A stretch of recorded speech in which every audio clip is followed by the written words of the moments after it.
بسم اللہ الرحمن الرحیم والصلاة والسلام علی رسولہ الکریم وعلی آلہ وصحبہ اجمعین۔ پچھلی دو مجالس میں کچھ گھریلو زندگی کے بارے میں بات کر رہا تھا۔ یہ اتنا لمبا چوڑا مضمون ہے کہ اگر اس پر سارا سال بھی بولا جائے تو اس میں گنجائش بھی موجود ہے اور اس کی ضرورت بھی موجود ہے۔ پہلے میں بنیادی بات میں نے یہ کہی تھی کہ شادی کرتے وقت بیٹے اور بیٹی سے پوچھنا کہ آپ کی کیا رائے ہے، کہ یہ اللہ نے بچے کا حق رکھا ہے، بچی کا حق رکھا ہے۔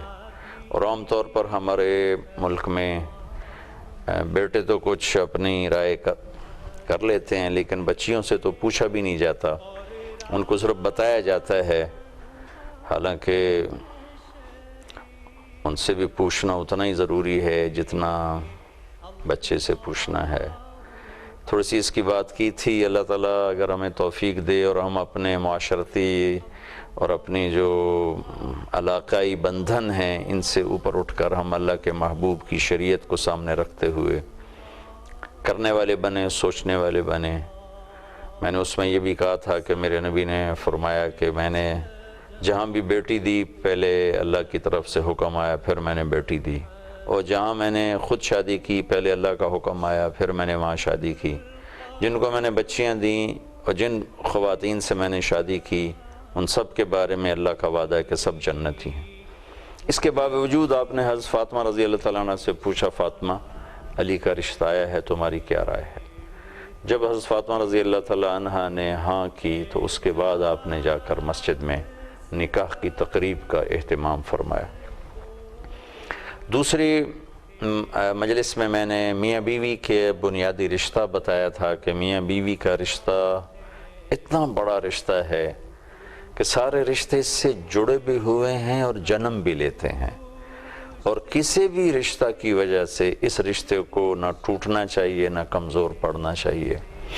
اور ہمارا جو معاشرتی ماحول ہے اس میں یہ دو رشتے کبھی لڑکے کے ماں باپ کی وجہ سے تباہ ہو رہے ہیں، کبھی لڑکی کے والدین کی وجہ سے تباہ ہو رہے ہیں، کبھی لڑکے کے بھائی بہنوں کی وجہ سے تباہ ہو رہے ہیں، کبھی لڑکی کے رشتہ دار بھائی بہنوں کی وجہ سے تباہ ہو رہے ہیں، اور کبھی آپس میں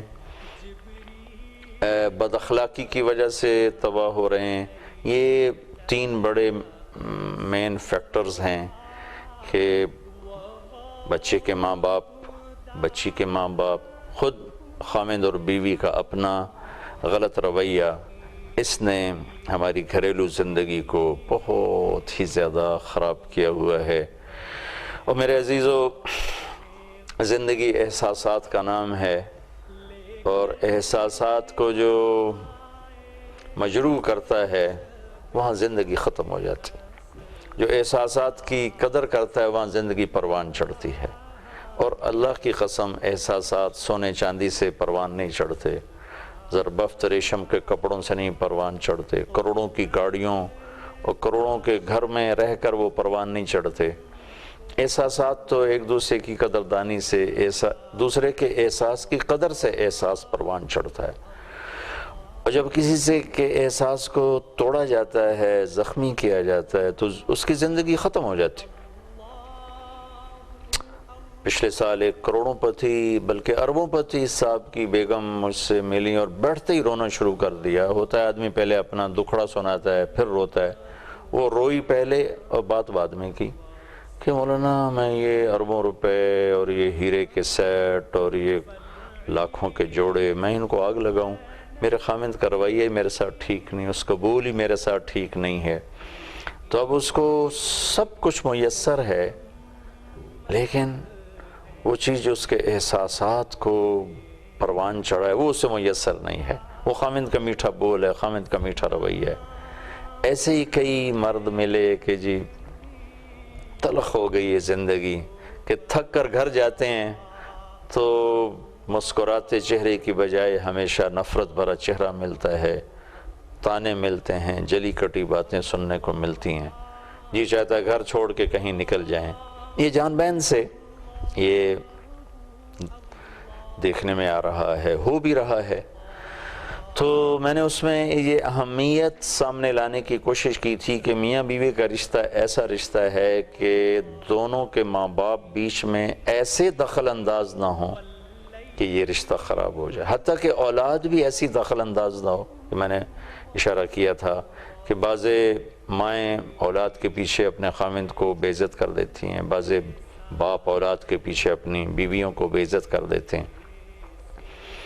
ام سلیم رضی اللہ تعالیٰ عنہ کے خاوند ابو طلحہ رضی اللہ تعالیٰ عنہ سفر میں تھے، جس دن وہ واپس آ رہے تھے اسی دن حضرت ام سلیم کا بچہ بیمار تھا، انتقال کر گیا۔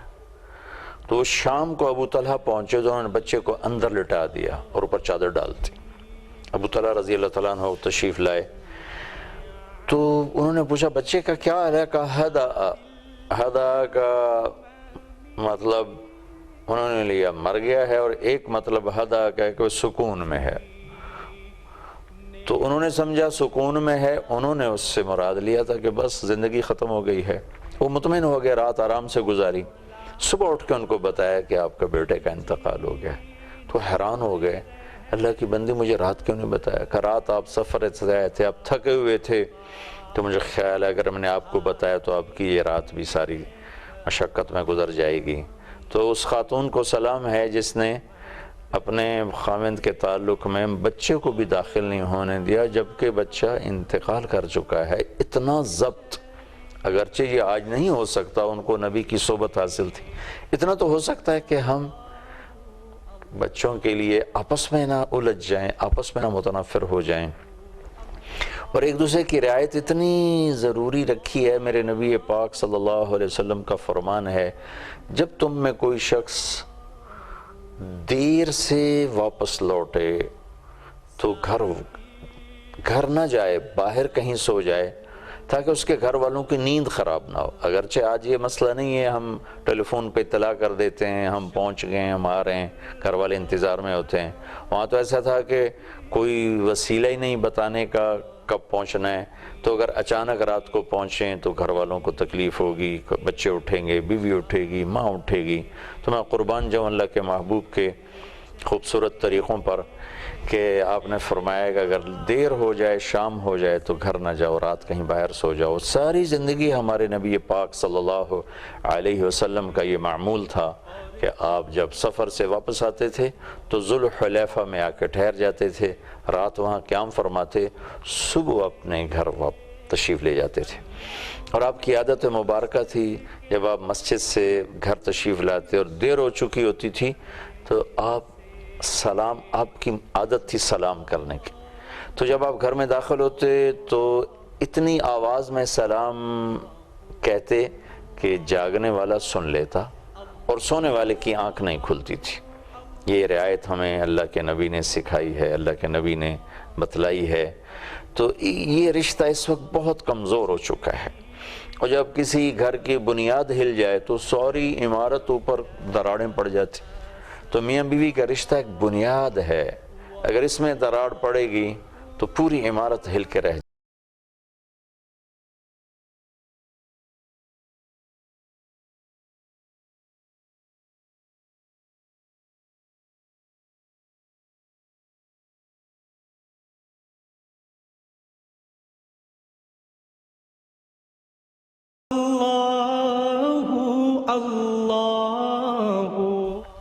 تو جو ساتھ کے رشتے ہیں وہ اس بنیاد کو مضبوط بنانے کی کوشش تو کریں، اس کو اکھاڑنے کی کوشش نہ کریں کہ ہمارے دیس میں یہ سب کچھ ہو رہا ہے اور میں بڑے درد سے یہ بات کہہ رہا ہوں۔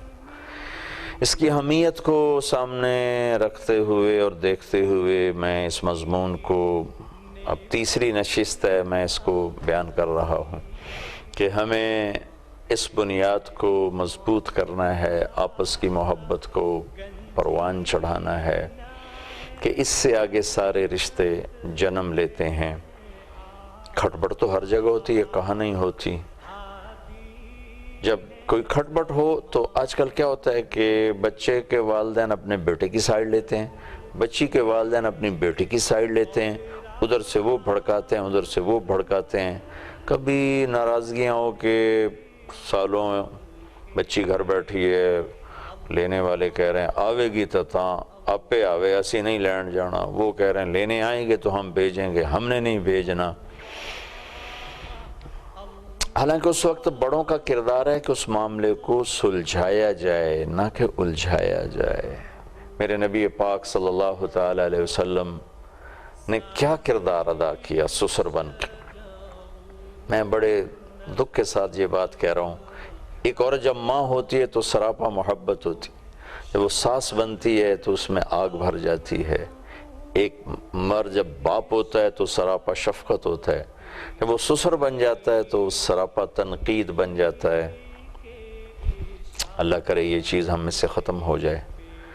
اب اپنی بیٹی حضرت فاطمہ رضی اللہ تعالیٰ عنہ جو آپ کے جگر کا ٹکڑا کا، فاطمہ میرے جگر کا ٹکڑا ہے، اور ایک دفعہ آپ نے کہا فاطمہ تو اور میں اور دونوں بچے کھیل رہے تھے، کہا یہ دونوں بچے اور حضرت علی سوئے ہوئے تھے اور یہ جو سویا ہوا ہے، کہا فاطمہ تو اور میں اور یہ دونوں بچے اور یہ جو سویا ہوا ہے یعنی حضرت علی، ہم آخرت میں پانچوں کے پانچوں ایک ہی جگہ پر ہوں گے، اکٹھے ہوں گے۔ اتنے بڑے درجات بتلائے، لیکن یہ دنیا ہے، یہاں کھٹپٹ تو ہوتی ہے۔ آپ تشریف لائے تو حضرت فاطمہ رضی اللہ تعالیٰ عنہ غمگین بیٹھی، آپ نے فرمایا بیٹی کیا ہوا؟ کہا یا رسول اللہ میرا اور علی کا جھگڑا ہو گیا۔ تو سبحان اللہ، آپ نے کہا علی کہاں ہے؟ کہا جی باہر نکل گیا۔ تو آپ فوراً نکلے خود ان کی تلاش میں، مسجد میں پہنچے تو آپ مسجد میں لیٹے ہوئے تھے، کمر پہ مٹی لگی تھی، تو آپ قریب آ کر بیٹھے ہو، کہا قم یا ابا تراب، اے ابو تراب اٹھو۔ ابو تراب میں اشارہ تھا کہ علی میاں بیوی میں جھگڑے ہوتی رہتے ہیں، تیری میری محبت ویسے ہی ہے جیسے پہلے تھی۔ یہ ابو تراب آپ کو ٹائٹل ملا، اور آپ فرمایا کرتے تھے جناب حضرت علی رضی اللہ تعالیٰ عنہ کہ پوری دنیا کے ملنے سے زیادہ محبوب ہے میرے نبی سے مجھے یہ لقب ملنا ابو تراب۔ آپ نے حضرت علی کا ہاتھ پکڑا، گھر میں تشریف لائے، چونکہ چھوٹی عمر تھی، حضرت فاطمہ رضی اللہ تعالیٰ عنہ کی عمر کوئی 15 سال تھی جب ان کی شادی ہوئی، حضرت علی رضی اللہ تعالیٰ عنہ کی عمر 21.5 سال تھی جب ان کی شادی ہوئی۔ تو اب ایسے درمیان میں لیٹے، ادھر حضرت علی کو لٹایا، ادھر حضرت فاطمہ کو لٹایا، حضرت علی کا ہاتھ اپنے ناف پہ رکھا، اس کے اوپر حضرت فاطمہ کا ہاتھ رکھا، اس کے اوپر اپنا ہاتھ رکھا، پھر کہا اب تم دونوں مجھ سے کہو ہماری صلح ہو گئی۔ تو دونوں سے کہلوایا کہ ہماری صلح ہو گئی۔ پھر آپ اٹھے بڑے خوش اتنے خوش تھے کہ چہرہ چمک رہا تھا۔ تو صحابہ نے عرض کیا یا رسول اللہ آج آپ بڑے خوش نظر آ رہے ہیں۔ فرمایا کیوں نہ خوش ہوں، میں علی و فاطمہ کی صلح کرا کے آ رہا ہوں۔ یہ ہے بڑوں کا کردار جب کوئی کھٹپٹ ہو جائے۔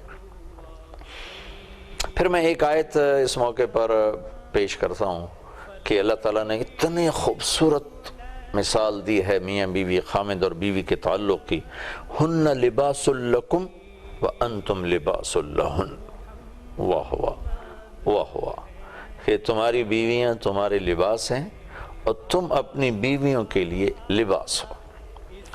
ایک دوسرے کے لیے لباس ہونے کا کیا مطلب ہے کہ زندگی خوبصورت بنتی ہے لباس کے ساتھ، جسم کی خوبصورتی ہے لباس کے ساتھ۔ تو کسی بھی مرد کی خوبصورتی ہے بیوی کے ساتھ، اور کسی بھی عورت کی خوبصورتی ہے خاوند کے ساتھ۔ سارے رشتے موجود ہوں، بیوی نہ ہو تو آدمی تنہا محسوس کرتا ہے، سارے رشتے موجود ہوں خاوند نہ ہو تو عورت اپنے آپ کو تنہا محسوس کرتی ہے۔ تو مرد کی زینت اس کی بیوی ہے اور بیوی کے لیے زینت اس کا خاوند ہے، کہ لباس سے زینت اور خوبصورتی ملتی ہے۔ ایسے ہی یہ دونوں ایک دوسرے کی زندگی کو خوبصورت کرنے والے ہیں۔ میں آج ڈاکٹر دلدار صاحب ہیں ہمارے بڑے مہربان، وہ کپنگ کرتے ہیں، حجامہ جو میرے نبی کا طریقہ علاج ہے، تو وہ 1 مہینہ سوئٹزرلینڈ میں بیٹھتے ہیں اور 1 مہینہ یہاں پاکستان میں بیٹھتے ہیں۔ تو آج میں وہاں گیا تھا کپنگ کرانے، تو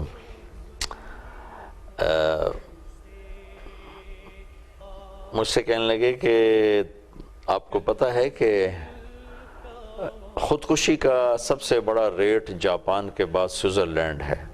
تو میں بڑا حیران ہوا، میں سوئٹزرلینڈ 2 دفعہ گیا ہوں، میں کہا وہ تو جنت کا ٹکڑا ہے اور انتہائی خوشحال ملک ہے، وہاں کوئی آدمی فقیر نہیں، سب خوشحال لوگ ہیں، فقیر ہے ہی کوئی نہیں وہاں، میں نے کہا وہ لوگ کیوں خودکشی کرتے ہیں؟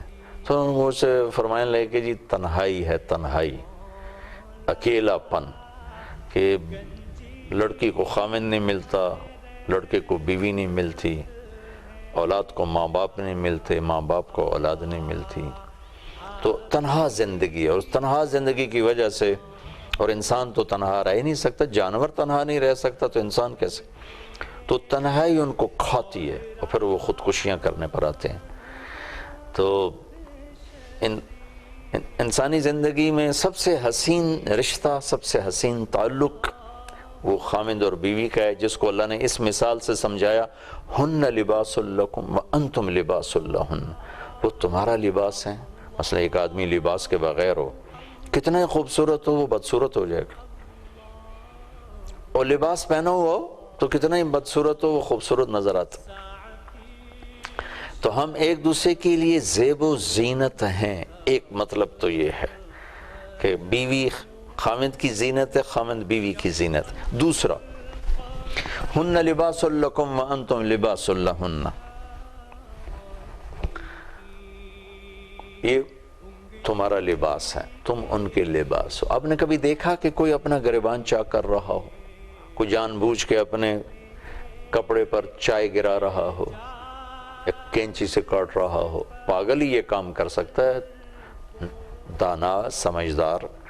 وہ تو کھانا کھاتے ہو آپ دیکھتے نہیں، وہ نیپکن رکھتے ہیں کہ بھئی کوئی وہ نہ گر پڑے، کوئی سالن کا قطرہ، کوئی روٹی کا ذرہ، کوئی ہڈی بوٹی میرے کپڑے کو داغدار نہ کر دے۔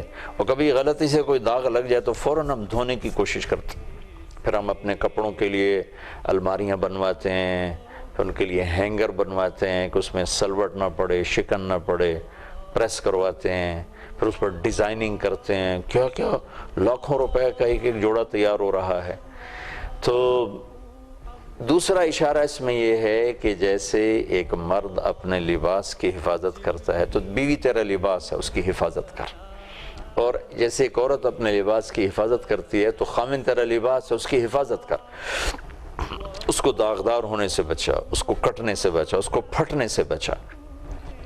تو کرتے کے داغ تو یہ سالن ہے، چائے ہے، دنیا کے کینچی ہے کاٹنے کے لیے، اور جو بیوی لباس ہے یا جو خامن لباس ہے اس کو کاٹنے کے لیے زبان ہے، زبان کا تند اور تیز بول ہے، زبان کی شدت ہے، رویے کی سختی ہے، یہ دھبے ہیں، یہ داغ ہیں۔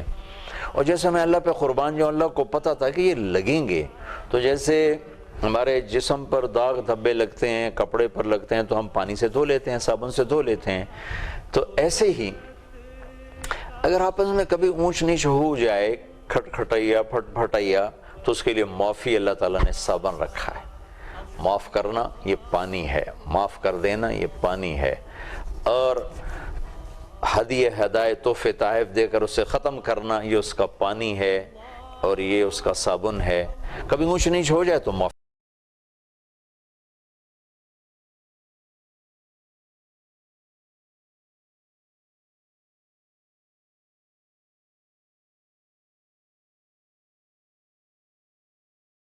نحمده ونصلي على رسوله الكريم اما بعد فاعوذ بالله من الشيطان الرجيم بسم الله الرحمن الرحيم رب اشرح لي صدري ويسر لي امري واحلل عقدة من لساني يفقهوا قولي۔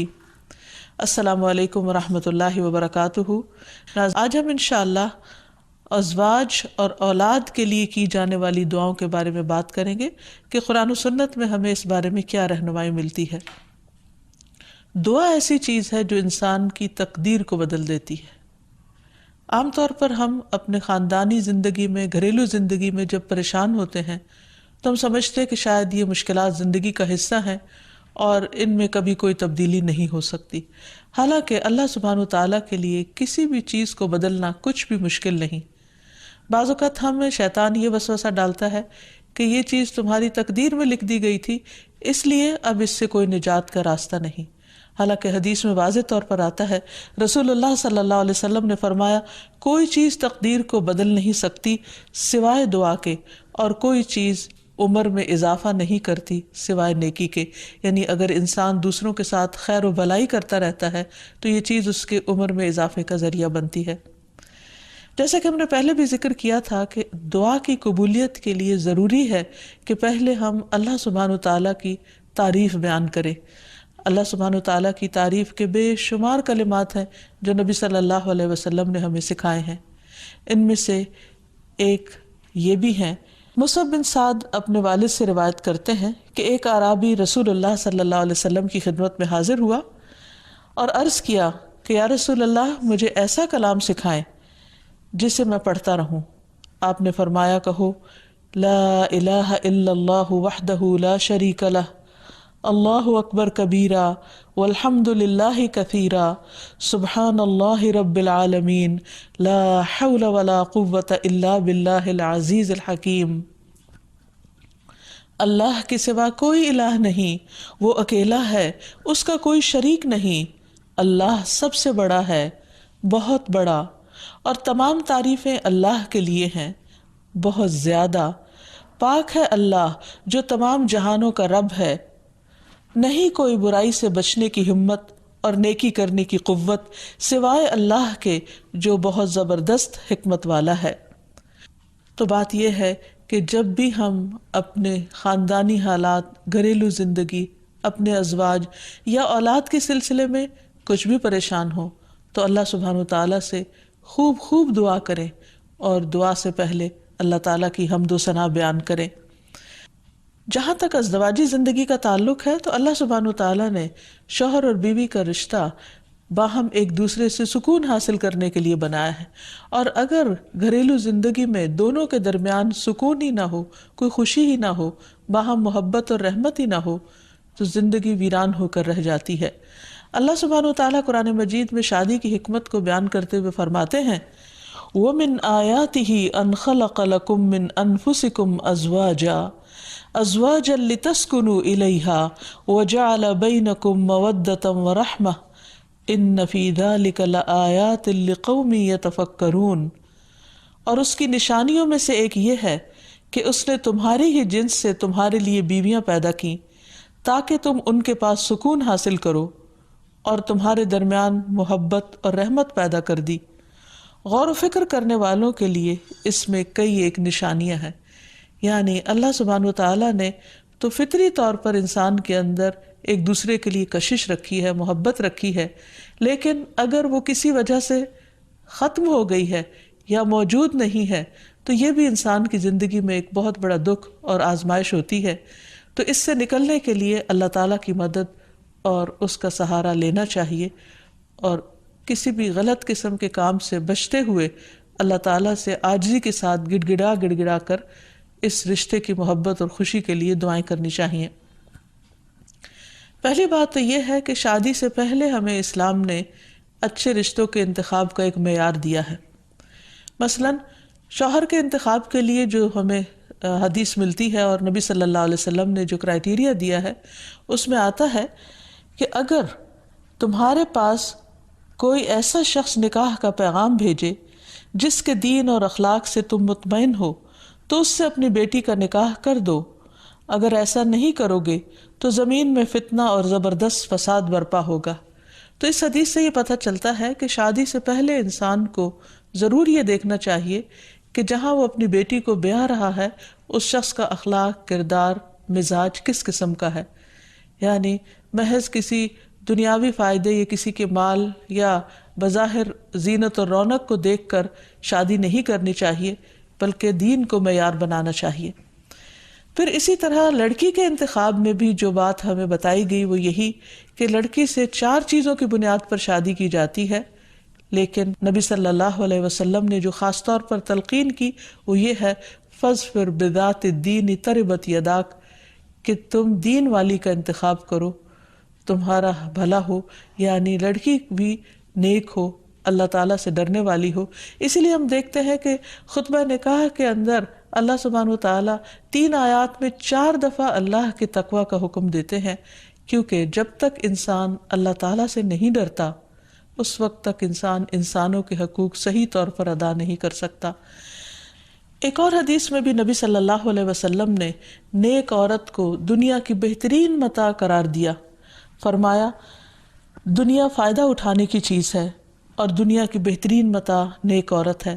یعنی کسی بھی مرد کی سب سے بڑی خوش قسمتی یہ ہو سکتی ہے کہ اسے جو شریک حیات ملے وہ نیک ہو، با اخلاق ہو اور خاندان کو بنانے والی ہو، رشتہ داریوں کو جوڑ کر رکھنے والی ہو. لہٰذا اس سلسلے میں اگر ہم نکاح سے پہلے ہی اللہ سبحانہ و تعالیٰ کے احکامات کو مد نظر رکھیں تو بہت سے مسائل سے بچ سکتے ہیں. رشتے کے انتخاب کے بعد نکاح کرنے سے پہلے استخارہ کرنے کا بھی حکم دیا گیا. استخارہ دراصل کیا ہے کہ انسان اللہ تعالیٰ سے خیر مانگتا ہے کہ یا رب اگر اس جوڑ میں بھلائی ہے، خیر و برکت ہے تو اس کام کو ہمارے لیے آسان کر دے، اور اگر خیر و بھلائی کہیں اور ہے تو ہماری رہنمائی اس طرف کر دے. استخارے کی باقاعدہ دعا نبی صلی اللہ علیہ وسلم نے سکھائی ہے، اور صحابہ کہتے ہیں کہ آپ ہمیں قرآن کی سورت کی طرح یہ دعا سکھایا کرتے تھے. ہمیں بھی اس دعا کو یاد کر لینا چاہیے، نہ صرف یہ کہ شادی اور نکاح بلکہ دیگر مواقع پر بھی جب انسان زندگی میں کوئی اہم فیصلے کرنے جا رہا ہو تو اس دعا کو ضرور پڑھ لے.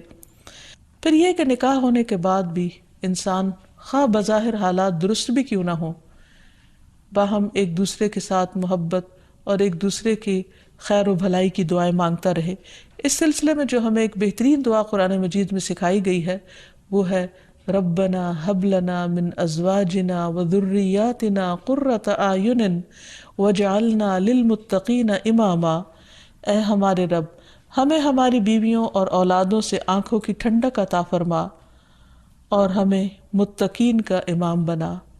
یعنی ہماری جو آئندہ نسل ہو یا جو ہماری آئندہ جنریشنز ہوں وہ نیک ہوں، خدا خوفی رکھنے والی ہوں.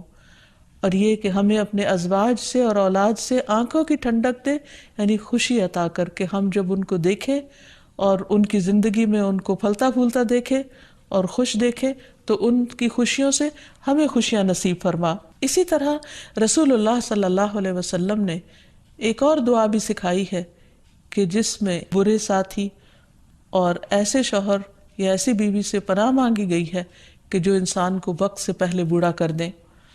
حدیث میں آتا ہے اللہم انی اعوذ بک من جار السوء ومن زوج تشیبنی قبل المشیب. اے اللہ، میں تیری پناہ طلب کرتا ہوں برے پڑوسی سے اور ایسے ساتھی سے جو مجھے بڑھاپے سے پہلے بوڑھا کر دے. یعنی اس کے بد اخلاقی اور اس کے برے کردار یا اس کی طرف سے ملنے والی اذیتوں سے انسان اپنی صحت کو کھو دے یا اس کی جان کو روگ لگ جائے. تو ایسے صورت میں بھی دعا سکھائی گئی ہے اور اس کو پڑھتے رہنا چاہیے، کیونکہ شیطان کا سب سے پسندیدہ کام یہی ہے کہ وہ شوہر اور بیوی کے درمیان اختلاف پیدا کرے اور ان دونوں کو باہم ایک دوسرے سے جدا کرے یا ایک دوسرے کے لیے باعث اذیت بنا دے. ایک انسان کے پاس اگر دنیا بھر کی دولت بھی ہو اور اگر وہ انتہائی کامیاب انسان ہو لیکن اس کے گھر میں سکون نہ ہو، اس کے گھر میں خوشی نہ ہو، یا جو سب سے قریبی ساتھی ہے اس کے ساتھ اس کی نہ بنتی ہو، تو انسان کے لیے ایک بہت بڑی آزمائش ہے. تو اس لیے انسان کو ہمیشہ چوکنا رہنا چاہیے انسانی شیطانوں سے بھی اور جناتی شیطانوں سے بھی کہ وہ اس رشتے کے اندر کسی قسم کا کوئی خلل پیدا کریں. اسی طرح ازواج کے علاوہ اولاد کے لیے بھی ہمیں قرآن و سنت میں دعائیں سکھائی گئی ہیں اور ان کا بھی اہتمام کرنا چاہیے.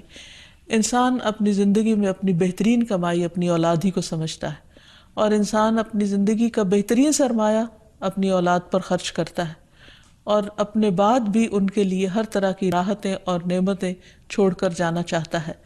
لیکن اگر اولاد نیک ہو تو وہ والدین کے لیے صدقہ جاریہ بھی بنتی ہے اور والدین کے خون پسینے کی کمائی کو ان کی زندگی میں اور ان کی زندگی کے بعد بہترین جگہوں پر استعمال کرتی ہے. لیکن اگر اولاد بگڑی ہوئی ہو تو زندگی میں بھی انسان کے لیے اذیت اور عذاب ہے اور بعد میں بھی اس کے مال کو ضائع کرنے والی ہوتی ہے اور اس کے لیے بدنامی کا سبب بنتی ہے. اس لیے خصوصی طور پر اولاد کے لیے دعائیں کرتے رہنا چاہیے. نبی صلی اللہ علیہ وسلم نے فرمایا 3 قسم کے لوگوں کی دعائیں قبول ہوتی ہیں اور ان کی قبولیت میں کوئی شک و شبہ نہیں: مظلوم کی دعا، مسافر کی دعا اور والد کی دعا اپنی اولاد کے لیے. یعنی جب باپ اپنے بچوں کے لیے دعا کرتا ہے تو وہ دعا بھی قبول ہوتی ہے. اسی طرح نبی صلی اللہ علیہ وسلم نے اس بات سے بھی منع کیا کہ کوئی اپنی اولاد کے خلاف دعا کرے یا اس کو بد دعا دے، کیونکہ وہ بھی قبول ہو جاتی ہے اور پھر انسان کے لیے پریشانی کا باعث بنتی ہے۔ اس سلسلے میں نبی صلی اللہ علیہ وسلم نے فرمایا، اپنی اولاد کو بد دعا نہ دو، ایسا نہ ہو کہ وہ اللہ کی طرف سے قبولیت کی گھڑی ہو اور وہ تمہارے لیے قبول کر لے، اور اگر انسان کی ایسی دعا قبول ہو جائے تو پھر انسان کے لیے سخت پریشانی کا باعث ہو سکتی ہے یہ بات۔ پھر اسی طرح یہ ہے کہ اگر کسی کی اولاد نہ ہو تو اس کے لیے بھی دعا سکھائی گئی ہے، اور وہ دعا ابراہیم علیہ السلام کی دعا ہے، جس میں وہ کہتے ہیں رب ہب لی من الصالحین، اے میرے رب مجھے نیک اولاد عطا فرما، صالح لوگوں میں سے عطا فرما۔ فبشرناہ بغلام حلیم، تو ہم نے اسے ایک بردبار بیٹے کی بشارت دی، یعنی اللہ سبحانہ وتعالیٰ نے ان کی دعا سن لی، اور یہ دعا بہت عرصے کے بعد سنی گئی تھی لیکن بہرحال سن لی گئی۔ ابراہیم علیہ السلام اللہ کے دوست تھے اور مستجاب الدعوات تھے، ان کی دعائیں قبول ہوتی تھی، لیکن یہاں یہ بات بھی پتہ چلتی ہے کہ دعا کی قبولیت کا مطلب یہ نہیں کہ جس وقت انسان منہ سے کوئی بات نکالے اسی وقت پوری ہو جائے، اس کی پورے ہونے میں بعض اوقات کئی سال گزر سکتے ہیں، جیسے ہم دیکھتے ہیں یوسف علیہ السلام کے واقعے میں، ابراہیم علیہ السلام اور دیگر پیغمبروں کے سلسلے میں۔ اور پھر ہم اس بارے میں یہ بھی دیکھتے ہیں کہ جس طرح ابراہیم علیہ السلام کی دعائیں قبول ہوئی تو انہوں نے اپنے رب کا اس پر شکر بھی ادا کیا اور فرمایا الحمد للہ الذی وہب لی علی الکبر اسماعیل و اسحاق ان ربی لسمیع الدعاء، کہ اللہ کا شکر ہے جس نے مجھے بڑھاپے میں اسماعیل اور اسحاق جیسی اولاد دی، بلا شبہ میرا پروردگار دعائیں سننے والا ہے۔ اور حقیقت یہ ہے کہ اللہ تعالیٰ پیغمبروں کی بھی سنتا ہے اور پیغمبروں کے علاوہ باقی لوگوں کی بھی دعائیں سنتا ہے، اس لیے اولاد کی طرف سے کبھی بھی مایوس نہیں ہونا چاہیے، نہ ہونے کی شکل میں بھی اور ہونے کے بعد ان کی نیکی اور خیر اور بھلائی کے سلسلے میں بھی۔ اور اس میں ہم دیکھتے ہیں کہ زکریا علیہ السلام کی بھی اولاد نہیں تھی تو وہ بھی بڑھاپے تک مایوس نہیں ہوئے اور دعا مانگتے رہے، اور اس سلسلے میں آتا ہے کہ وہ جب دعا مانگتے تو کہتے رب ہب لی من لدنک ذریۃ طیبہ انک سمیع الدعاء، کہ اے میرے پروردگار مجھے اپنے پاس سے نیک اور پاکیزہ سیرت اولاد عطا فرما، تو ہی دعا کا سننے والا ہے۔ یعنی پیغمبر ہمیشہ صرف اولاد کی دعا نہیں کرتے بلکہ نیک اولاد کی دعا کرتے ہیں۔ اولاد کا ہونا اللہ سبحانہ وتعالیٰ کا ایک بہت بڑا انعام اور بندے پر بہت بڑا احسان ہے، اسی لیے ہم دیکھتے ہیں کہ اولاد انسان کے لیے اگر نیک ہو تو راحت، رحمت، آرام اور چین اور آنکھوں کی ٹھنڈک کا ذریعہ ہوتی ہے۔ نبی صلی اللہ علیہ وسلم حضرت حسن اور حسین کو اپنے پھول کہا کرتے تھے کہ یہ دونوں میری دنیا کے پھول ہیں۔ ایک اور حدیث سے ہمیں پتہ چلتا ہے کہ اولاد انسان کی بہترین کمائی ہے۔ فرمایا ان اولادکم من اطیب کسبکم، تمہاری اولاد تمہاری سب سے بہترین کمائی ہے، بس اپنی اولاد کی کمائی میں سے کھاؤ، یعنی وہ انسان کے لیے حلال ہے، جائز ہے۔ پھر اسی طرح بیٹیاں جو ہیں ان کی تعلیم و تربیت اور ان کی پرورش بھی ایک بہت خیر و بھلائی اور جنت کمانے کا ذریعہ ہے، لیکن اس کے ساتھ ساتھ یہ بھی یاد رکھنا چاہیے کہ اولاد ایک رسپانسبلٹی بھی ہے، ان کے بارے میں سوال بھی کیا جائے گا کہ ان کی تربیت کس طرح کی۔ پھر خصوصی طور پر اسے ماں کی ذمہ داری قرار دیا گیا، اگرچہ ماں اور باپ دونوں ذمہ دار ہیں، لیکن عورت سے اس کے گھر والوں یعنی اس کے بچوں کے بارے میں اس سے سوال ہوگا کہ اس نے ان کی تربیت کیسے کی۔ تو اس لیے ہم سب پر لازم ہے کہ ہم اپنے بچوں کی دینی اور دنیاوی دونوں طرح سے بہترین تربیت کرنے کی کوشش کریں۔ تو آخر میں ہم دیکھتے ہیں کہ جو دعائیں ہمیں خاص طور پر اولاد کے لیے مانگنی چاہیے وہ ان کی نیکی، تقوی اور اصلاح کی ہیں، پیدائش سے پہلے بھی اور بعد میں بھی۔ پیدائش سے پہلے رب ہب لی من الصالحین، کہ اے رب مجھے صالح اولاد عطا کر۔ پھر اسی طرح رب ہب لی من لدنک ذریۃ طیبہ انک سمیع الدعاء، اے میرے پروردگار مجھے اپنی طرف سے نیک اور پاکیزہ اولاد عطا فرما، بے شک تو ہی دعا کا سننے والا ہے۔ پھر اسی طرح اپنی اولاد کو شیطان مردود سے بچانے کی بھی دعا کرنی چاہیے، جیسے حضرت مریم علیہ السلام کی والدہ نے ان کی پیدائش کے وقت یہ دعا مانگی تھی، وَإِنِّي أُعِيذُهَا بِكَ وَذُرِّيَّتَهَا مِنَ الشَّيْطَانِ الرَّجِيمِ، اور بے شک میں اس کو اور اس کی اولاد کو شیطان مردود سے تیری پناہ میں دیتی ہوں۔ پھر اسی طرح ایسی اولاد مانگنی چاہیے کہ جو انسان کے لیگیسی کو آگے لے کر چل سکے اور اس کے علمی ورثے کو سنبھالنے والی ہو، جیسے زکریا علیہ السلام نے دعا کی تھی۔ پھر اسی طرح اولاد کے اللہ تعالیٰ کے راستے میں قبول ہونے کی بھی دعا کرنی چاہیے، جیسے حضرت مریم کی والدہ نے ان کے لیے دعا کی تھی کہ ربی انی نذرت لک ما فی بطنی محررا فتقبل منی، کہ اے میرے رب بے شک میں نے تیرے لیے اس کی نظر مانی ہے جو میرے پیٹ میں ہے کہ میں آزاد چھوڑ دوں گی، سو مجھ سے قبول فرما، بے شک تو سب کچھ سننے سب کچھ جاننے والا ہے۔ پھر اسی طرح اولاد کی دینی دنیاوی ضروریات پوری کرنے کی بھی دعا مانگنی چاہیے، جیسے ابراہیم علیہ السلام نے دعا کی تھی، ربنا انی اسکنت من ذریتی بواد غیر ذی زرع عند بیتک المحرم ربنا ليقيموا الصلاة فاجعل أفئدة من الناس تهوي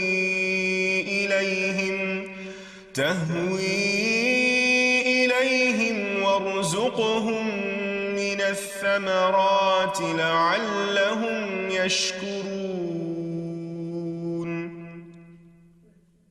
اے ہمارے پروردگار، میں نے اپنی اولاد کے ایک حصے کو تیرے قابل احترام گھر کے پاس ایسے میدان میں لا بسایا جہاں کوئی کھیتی نہیں، تاکہ وہ نماز قائم کریں۔ پروردگار بعض لوگوں کے دلوں کو ان کی طرف مائل کر دے، انہیں کھانے کو پھل مہیا فرما، توقع ہے کہ یہ شکر گزار رہیں گے۔ اسی طرح ابراہیم علیہ السلام نے اپنی اولاد کے کھانے میں برکت کی دعا کی، اللہم بارک لہم فی اللحم والماء، اے اللہ ان کے گوشت اور پانی میں برکت نازل فرما۔ پھر اسی طرح اولاد کی فرما برداری کی بھی دعا کرنی چاہیے، ربنا وجعلنا مسلمین لک ومن ذریتنا امۃ مسلمۃ لک وارنا مناسکنا وتب علینا انک انت التواب الرحیم۔ اے ہمارے پروردگار، ہم دونوں کو اپنا فرما بردار بنا لے اور ہماری اولاد میں سے ایک جماعت پیدا کر جو تیری فرما بردار ہو، اور ہمیں اپنی عبادت کے طریقے بتلا اور ہماری توبہ قبول فرما، بے شک تو بڑا توبہ قبول کرنے والا اور نہایت رحم فرمانے والا ہے۔ پھر اسی طرح اولاد کی اصلاح کی دعا کرنی چاہیے، رب اوزعنی ان اشکر نعمتک التی انعمت علی وعلی والدی وان اعمل صالحا ترضاہ واصلح لی فی ذریتی انی تبت الیک وانی من المسلمین۔ اے میرے پروردگار، مجھے توفیق دے کہ میں تیرے اس احسان کا شکر ادا کروں جو تو نے مجھ پر اور میرے والدین پر کیا، اور یہ بھی کہ میں ایسے اچھے عمل کروں جو تجھے پسند ہو، اور میری خاطر میری اولاد کی اصلاح کر، میں تیرے حضور توبہ کرتا ہوں اور بلا شبہ میں فرما بردار ہوں۔ اسی طرح اولاد کے نماز قائم کرنے کی دعا کرنی چاہیے، رب اجعلنی مقیم الصلاۃ ومن ذریتی ربنا وتقبل دعا۔ اے میرے رب، مجھے بھی اور میری اولاد کو بھی نماز قائم رکھنے والا بنا، پروردگار میری یہ دعا قبول فرما۔ اسی طرح اولاد کے شرک سے بچنے کی دعا کرنی چاہیے، وَجْنُبْنِي وَبَنِيَّ أَن نَعْبُدَ الْأَصْنَامَ، اور مجھے بھی اور میری اولاد کو بھی اس بات سے بچائے رکھنا کہ ہم بتوں کی عبادت کریں۔ پھر اسی طرح اولاد کی خرابیوں سے، پریشانی سے بچنے کی دعا بھی کرنی چاہیے، جیسے نبی صلی اللہ علیہ وسلم نے دعا سکھائی کہ وَمِن وَلَدٍ يَكُونُ عَلَيَّ رَبًّا، کہ ایسی اولاد سے مجھے بچائے یا رب جو میری آقا بن بیٹھے۔ پھر اسی طرح دوسروں کی اولاد اور دوسروں کے بچوں کے لیے بھی دعا کرنی چاہیے، کیونکہ انسان جب اپنے لیے خیر چاہتا ہے تو وہ خیر دوسرے کے لیے بھی پسند کرنی چاہیے، اور جب دوسرے کے لیے دعا کرے گا تو وہ خیر اس کی طرف لوٹے گی جو کسی کے لیے بھلا چاہے گا۔ اور اس کے لیے ہم دیکھتے ہیں کہ نبی صلی اللہ علیہ وسلم نے حضرت انس کے لیے خصوصی طور پر دعا کی تھی ان کی والدہ کی فرمائش پر، اللہم اکثر مالہ وولدہ، اے اللہ اس کے مال اور اولاد میں کثرت کر۔ اور ہم دیکھتے ہیں کہ حضرت انس رضی اللہ تعالیٰ عنہ کے حق میں نبی صلی اللہ علیہ وسلم کی یہ دعا قبول ہو گئی۔ تو اللہ تعالیٰ سے دعا ہے کہ وہ ہمیں اپنے ازواج اور اولاد میں آنکھوں کی ٹھنڈک نصیب کرے اور یہ دعائیں ہمیں سکھا دے تاکہ ہم اپنی اولاد کی دنیا اور آخرت کی بھلائیاں مانگتے رہیں اور اللہ کی رحمت سے کبھی بھی مایوس نہ ہوں۔ وآخر دعوانا ان الحمد للہ رب العالمین۔ السلام علیکم ورحمۃ اللہ وبرکاتہ۔ لم أكن بدعائك رب شقيا۔ بیوی کو غصہ بہت زیادہ آتا ہے، وظیفہ بتائیں اس کو اب ہر مہینے 1000 ریال دیا کرو ہدیہ۔ اس میں حسن کی کیا بات ہے؟ پھر اگر غصہ کرے تو مجھے بتانا، وظیفہ بتاؤں۔ تم آج ہی تجربہ کر لو نا، آج ہی جاتے ہوئے 1000 ریال دے دو، پھر تم نے جو شاکم اپنے لیے کرنی ہے وہ خود کرو۔ دیکھو پھر ہنس کے بات کرتی ہے کہ نہیں۔ ہم دونوں میاں بیوی چھوٹی چھوٹی بات پہ ایک دوسرے سے ناراض ہو جاتے ہیں۔ بلڈ پریشر ہوگا اور کیا ہوگا، جس کو بلڈ پریشر اس کو دوائی کھلاؤ، انشاءاللہ ناراض نہیں ہوں گی۔ جب آدمی کا بلڈ پریشر ہو جائے تو پھر ناراض ہوتا ہے۔ اور یہ عجیب ناراضگی ہے کہ سارا دن ناراض رہے ہیں، شام کو بستر پہ اکٹھے سونا ہے۔ انا للہ و انا الیہ راجعون۔ وظیفہ بتاؤ جی، وظیفہ کیا ہے؟ کوئی وظیفہ نہیں۔ بیوی کو تم پیسے دیا کرو، خدمت بھی کرے گی، ناراض بھی نہیں ہوگا۔ ایک پرانی بات ہے، میں پڑھتا تھا اس وقت، ایک بزرگ ہی کہیں بوڑھے آدمی تھے، وہ مجھے کہنے لگے علیحدہ بٹھا کے کہ بیٹا تم پڑھتے ہو اور ایک بڑے عالم کے بیٹے بھی ہو، میرے پاس ایک عمل ہے، میں چاہتا ہوں کہ آپ کو سکھا دوں، کیونکہ جب آپ مولوی بن جائیں گے، عالم بن جائیں گے، لوگ آئیں گے توحید لینے کے لیے۔ ابھی تو آپ بچے ہیں، پڑھ رہے ہیں نا۔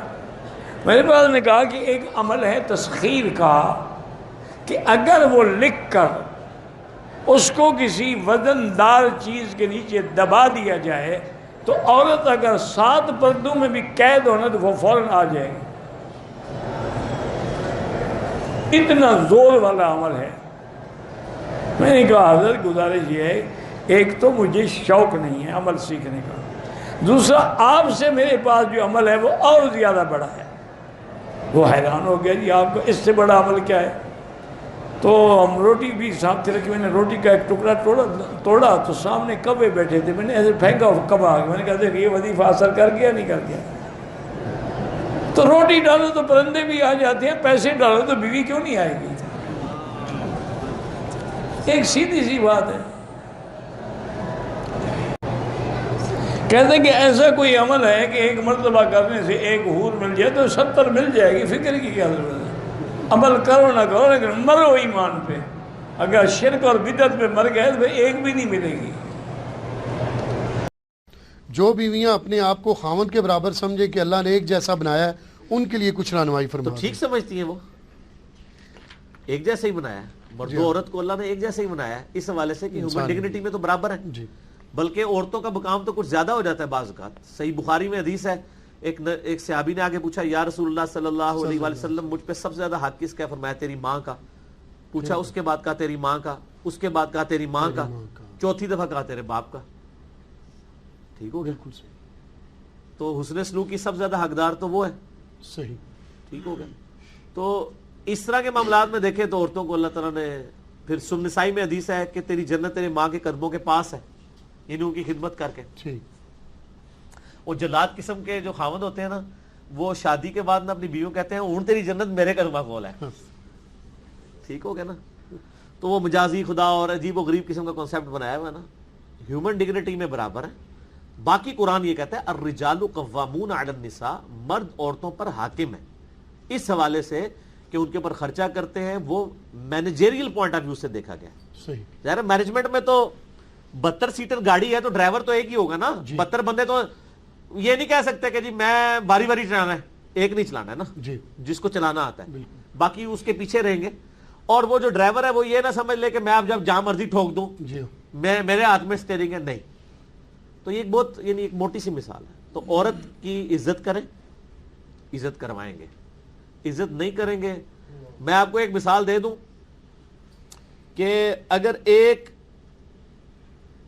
مرد خراب ہو جائے نا، اس کو تو ٹھیک کیا جا سکتا ہے. صحیح. ایک عورت خراب ہو جائے اس کو سارے مرد مل کے بھی ٹھیک نہیں کر سکتے. بالکل صحیح. اس لیے عورتوں کے ساتھ پیار محبت کا رویہ رکھے. صحیح بخاری میں حدیث ہے, نبی علیہ السلام نے فرمایا میں اپنے بعد سب سے بڑی آزمائش تم پر تمہاری عورتیں بیویاں چھوڑ کے جا رہا ہوں. بخاری مسلم میں حدیث ہے, نبی علیہ السلام ایک دفعہ سفر میں تھے تو عورتوں کا قافلہ الگ سے آپ مینج کرتے تھے. تو وہ جو عورتوں کے اونٹ ہانک رہا تھا نا بندہ, اس کو نبی علیہ السلام بار بار کہتے تھے آہستہ آہستہ ہانکو, شیشیاں پڑی ہوئی ہیں اس پہ. اللہ اکبر. یعنی عورت کو اللہ نے صنف نازک بنایا نا, تو نبی علیہ السلام یعنی یہ چیز کا بھی ریگارڈ کرتے تھے. صحیح. تو اب مجھے بتائیں جو اپنی بیویوں کو مارتے ہیں, ان کے اوپر تشدد کرتے ہیں, یہ اللہ کو کیا منہ دکھائیں گے؟ صحیح. اور اس کی وجہ سے بڑے یعنی میرے تک تو بڑے معاملات اس طرح کے پہنچتے ہیں, میں تو سوچ بھی نہیں سکتا کہ یعنی کبھی کوئی شخص اس طریقے سے بھی ظلم کر سکتا ہے. آپ کو اگر اللہ نے حاکم بنایا تو آپ اپنا حوصلہ بھی ویسا رکھیں. ٹھیک ہوگا جی. باقی یہ حدیث ہے بخاری مسلم میں کہ میں نے عورتوں کی کثرت دوزخ میں دیکھی ہے اپنی زبان درازی مردوں کے اوپر کرنے کی وجہ سے. وہ سر مرد بھی پھر اس طرح کے ہو نا جی, تو مرد بھی بہت سارے دوزخ میں جا رہے ہیں عورتوں میں ظلم کرنے کی وجہ سے.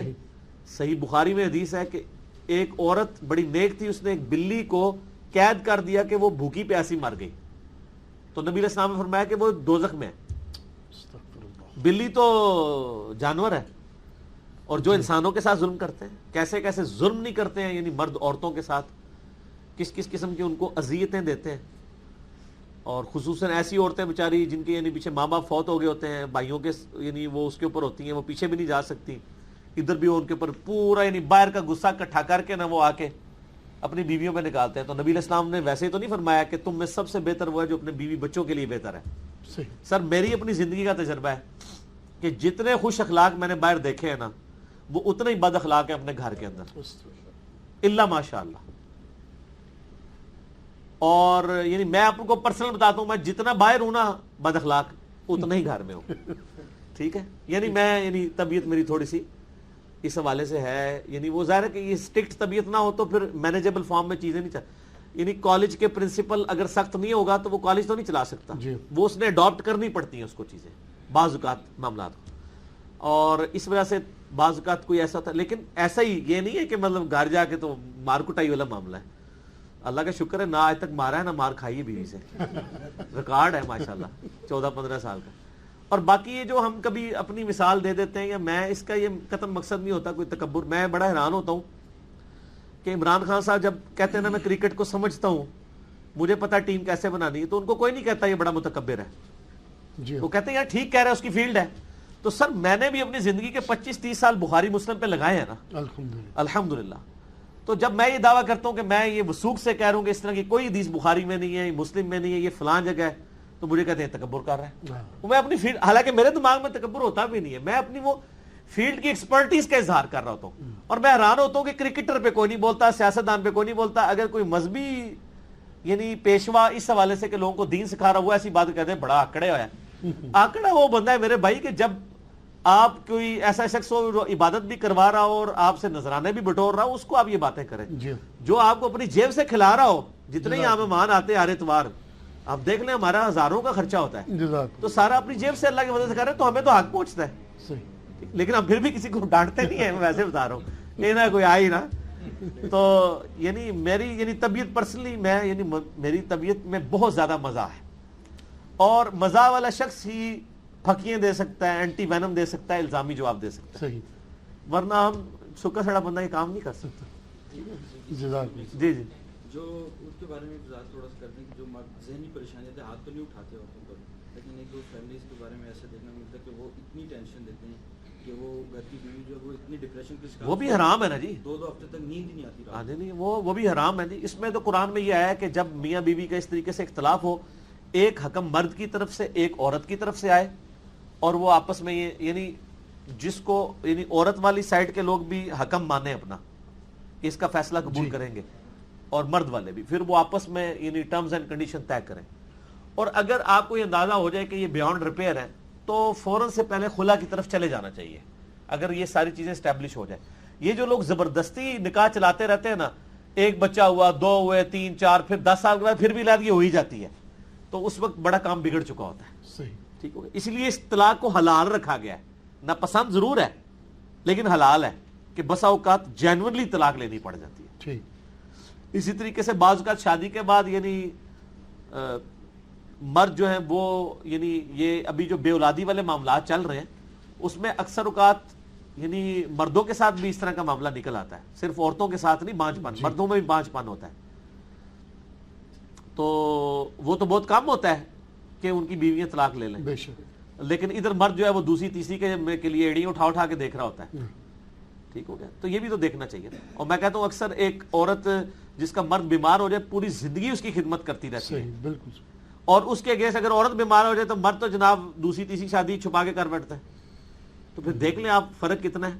دوسری طرف یہ مجازی خدا بنے ہوئے جعلی قسم کے, اور حالت یہ ہے. تو پھر سر خدا آپ کو بڑا شوق ہے بننے کا مجازی, تو پھر خدا والا حوصلہ بھی رکھے نا. خدا تو عطا ہی عطا ہے, لیتا کسی سے نہیں, دیتا ہی دیتا ہے. تو اسی خدمتیں کراتے رہتے ہو, چھڑے ہی خدا بنے ہوئے ہو, مجازی خدا. ٹھیک ہو گیا جی, جزاک اللہ. چونکہ حقوق العباد میں انسانوں کے حقوق آتے ہیں, اگر انسان کو تکلیف پہنچائیں تو اس وقت تک اللہ تعالیٰ معاف نہیں کرے گا جب تک انسان معاف نہیں کریں گے. روز قیامت اگر سینگ والی بکری نے بغیر سینگ والی بکری کو مارا ہوگا تو اسے بھی بدلہ لیا جائے گا. اگر کسی انسان نے جانور کو تکلیف پہنچائی ہوگی تو اسے کیا کرنا چاہیے؟ چونکہ معافی مانگ نہیں سکتے, اس حال میں انسان کیا کرے؟ معافی مانگے انشاءاللہ قبول ہو جائے گی. اگرچہ وہ جانور ذبح ہو گیا ہو. ہاں جی, ظاہر جانور سے تو جانوروں کی اتنی ٹینشن پئی کسی بندے نو جی, تو پہلے اپنے بیوی بچے ماں باپ بہن بھائیوں کے حقوق دیکھیں. وہی مثال مچھر والی کی, مچھر جو ہے وہ چھانتے رہتے ہیں اور سبوچے اونٹ نکل جاتے ہیں. تو جانور والے آپ اللہ سے بہت پرہیزگار ہیں, یعنی وہ غیبت کے خلاف جنگ جاری رہے گی, یہ وہی ہے. صحیح بات, ٹھیک ہے نا جی. وہ بتا رہے تھے جی وہ باپا جانی جو ہے ان کے پاس کوئی کیلے لے آیا, ٹھیک ہے جی, ان کیلوں میں کچھ کیڑیاں تھیں, انہوں نے کہا یہ آپ نے کیڑیوں کو ان کے مسکن سے دور کر دیا, کیلے جہاں سے اٹھائے تھے وہاں جا کے رکھے. تو لیکن یہ وہ مچھر چھان رہے ہیں اور باقی طرف سارے معاملات اسی طریقے سے چل رہے ہوتے ہیں. تو یہ شیطان کے یعنی وار ہوتے ہیں کہ وہ نا بعض کا یعنی جو بہت بڑی بڑی چیزیں اس پہ کمپرومائز کروا لیتا ہے, اور چھوٹی چیزوں کے اوپر وہ یعنی نا اس کو چھانتے رہتے ہیں. ٹخنے میں پورا اسلام گھس گیا ہوگا, ٹھیک ہے نا, لیکن جھوٹ اور حرام خوری باقی سارے معاملات اس نہیں چل رہے ہوں گے, لیکن ٹخنے ننگے ہوں گے کیونکہ سرٹیفکیٹ ہے نا. میرا ایک یوٹیوب پہ کلپ ہے نا, انڈیا پاکستان بنگلہ دیش کے 2 فتنے, ایک جذباتی فتنہ اور دوسرا گیٹ اپ کا. اگر آپ کے پاس داڑھی ہے, ٹھیک ہے, چاہے اگی ہوئی ہے یا آپ نے لگائی ہوئی ہے, اور آپ پاس پگڑی ہے, خوبصورت سے صاف ستھرے کپڑے ہیں آپ کے, تو سر آپ پرہیزگار ہیں, جو مرضی کرتے رہو دنیا میں. تو آپ کو, اور یہی حدیث ہے صحیح مسلم میں, اللہ تعالیٰ تمہاری شکلوں اور مال کو نہیں دیکھتا, دلوں اور اعمال کو دیکھتا ہے. وہ ڈاکٹر سرار صاحب میرے استاد, مجھے ان کی بات یاد آ گئی, تو وہ اکثر ان طرح کے جملوں میں بولتے تھے کہ تم اپنی داڑیوں اور پگڑیوں سے پبلک کو دھوکہ دے سکتے ہو, خدا کو نہیں دے سکتے. اور واقعی پبلک کی انہوں نے مت مار دی ہوئی ہے. آپ دیکھیں نا انہوں نے کس طرح کے گیٹ اپس بنا کے آئے ہوتے ہیں پبلک میں, ان کے کپڑے دیکھیں اینج لگتا ہے اینج اونٹ نکلے رہے, چٹی چمڑیاں, بوڑھے ہو کے بھی. اس لیے کہ سر جب آپ ایئر کنڈیشن مسجد سے ایئر کنڈیشن حجرے میں اور ایئر کنڈیشن حجرے سے ایئر کنڈیشن گاڑی میں جائیں گے, اور آپ رزق لال عین عبادت ہے وہ نہیں کریں گے, تو آپ کو نور تو خود چڑھے گا. یہ جتنے نورانی لوگ ہیں نا, ان کو ذرا ایک ہفتے کے لیے جون جولائی کی گرمی میں آپ ذرا سڑک کے کنارے مزدوری کرائیں, سارا نور ان کا آ جائے گا ٹکانے پہ. آپ دیکھ لینا یہ ہمارے کرکٹر جب گرمیوں میں کرکٹ کھیل کے آتے ہیں تو ان کے رنگ کس طرح ہو جاتے ہیں, ٹھیک ہے نا. تو یہ سارا نور جو ہے نا یہ مریدوں کی برکت ہے. وہ مجھے اگلے دن ایک بندہ کہہ رہا تھا, ویسے آج کل وہ یہ بھی ٹرینڈ آنا چاہیے, لوگوں نے گاڑی کے پیچھے لکھا ہوتا ہے نا مرشد کی نگاہ, تو مرشد نو بھی چاہیے کہ مریدہ دے نظرانے دی برکت نال وہ بھی لکھا ہے کر پیچھے, اور یہ بھی ریالٹی ہے نا, یعنی اپنی گاڑی کے پیچھے لگوائیں کہ مریدین کے خزانے کی برکت سے, اعلیٰ من فضل ربی تے, نہ انہیں لکھوانا ہے نہ اس نے لکھوانا ہے. تو اگر مرید اتنی قربانی کر رہے ہیں, وہ کہہ رہے ہیں نگاہ مرشد, تو مرشد بھی مہربانی کر کے لکھ دے نظرانہ ہے مرید, وہ ریالٹی بھی ہے. نگاہ مرشد تو ہے ہی کوئی نہیں ہے, لیکن وہ والی تو ریالٹی ہے. ٹھیک ہے, میں نے خود یعنی ایسے پیروں کو دیکھا ہے کہ یعنی گاؤں کی عورتیں بیچاری اپنے دوپٹوں سے یعنی نکال کے نا 5-5 روپے, ان کے لیے وہ 5 روپے بھی بڑی چیز ہے. اور وہ ظالم آدمی, اس نے گاڑی ایسی رکھی ہوئی تھی جو 1 منٹ میں میرے خیال 1000 روپے کا یعنی وہ پیٹرول پھونک دے اور وہ 5 روپے بھی نہیں چھوڑتے, ان سے پوچھیں 5 روپے سے کیا بننا ہے آپ کا, آپ کو چاہیے اس کو کچھ دے کے بھیجو. مت ماری ہوئی ہے. دیکھیں آپ کب تک یہ معاملہ چلتا ہے. انشاءاللہ سوشل میڈیا کی برکت سے تبدیلی آ رہی ہے جی, بلکہ تبدیلی آ گئی ہے.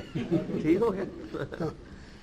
کیا 1 سال پہلے میرے دوست کا نکاح ہوا لیکن رخصتی نہیں اور پھر طلاق ہو گئی, کسی کاغذ پر طلاق لکھ کر بھیج دی, کیا دوبارہ صلح کی قرآن و حدیث میں گنجائش ہے؟ 3 طلاقیں ہو گئی ہیں, کوئی گنجائش نہیں ہے. طلاق کے لیے ضروری نہیں ہے کہ آپ نے بیوی کے سامنے بیٹھ کے کہنا ہے, آپ علیحدہ بیٹھ کے بھی کہیں, SMS کر دیں, لکھ کے بھیج دیں. وہ بعض لوگ طلاق لکھ کے بھیجتے ہیں, وہ کہتے ہیں چٹھی پہنچن نہیں دیتی جی, اسی رستے جی پکڑ لی سی. اور چٹھی سے نہیں, جس وقت اس نے چٹھی لکھی تھی نا اسی وقت طلاق ہو گئی تھی. اگر اس پہ یہ لکھا تھا کہ میں طلاق دیتا ہوں, اگر وہ یہ جملہ لکھے نا, فقہ حنفی نے اصل میں فرضی مسئلے بنا کے لوگوں کو کنفیوز کیا. فقہ حنفی میں اگر وہ یہ لکھے نا کہ جیسے ہی یہ تمہیں میری چٹھی ملے تو تم اپنے آپ کو متعلقہ تصور کرو, واقعی ایسی صورت میں اگر چٹھی نہ ملے اس کو, پھر طلاق نہیں ہوگی. اس مسئلے سے لوگ ڈسیو ہو گئے جی, وہ چٹھی جان نہیں دیتی جی, رستے جی پھاڑ لی. دیکھو نا پنگا لیا نا, انہوں نے فرضی مسئلہ بنایا, وہ گاٹے فیٹ ہو گیا. اب وہ لا کہتے ہیں کہ جناب ہم نے تو یہ کہا تھا کہ جیسے ہی چٹھی ملے تو طلاق تصور کرنا. اگر کوئی لکھے کہ میں طلاق دیتا ہوں تو چٹھی تو ملنا ضروری نہیں, وہ ادھر ہی طلاق ہوگی, یا ٹیکسٹ کر دے یا واٹس ایپ کر دے, ہر لحاظ سے طلاق ہو جائے گی. اور اس کے لیے بیوی کا سامنے ہونا ضروری نہیں ہے. اکیلے کمرے میں بیٹھ کے بھی کوئی بیوی کو طلاق دیتا ہے تو طلاق ہو جائے گی. 3 دیے ہیں تو اگرچہ دینا حرام ہے, اسٹیبلش ہو جائے گی. 1 یا 2 ہیں پھر تو رجوع ہو سکتا ہے, جب مرضی رجوع کریں. رخصتی اس میں نہیں ہوئی, اس کے اچھا رخصتی نہیں ہوئی تو پھر دوبارہ نیا نکاح کر لیں اگر رخصتی نہیں ہوئی. ٹھیک ہے. اور بھی کوئی گڑبڑ نہ ہوئی ہو, مرد و عورت نے ایک دوسرے کو ٹچ نہ کیا ہو, ہاں وہ والا کام نہ ہوا ہو. پاکستانی رخصتی کی بات نہیں ہو رہی, عرب کی رخصتی کی بات ہو رہی ہے.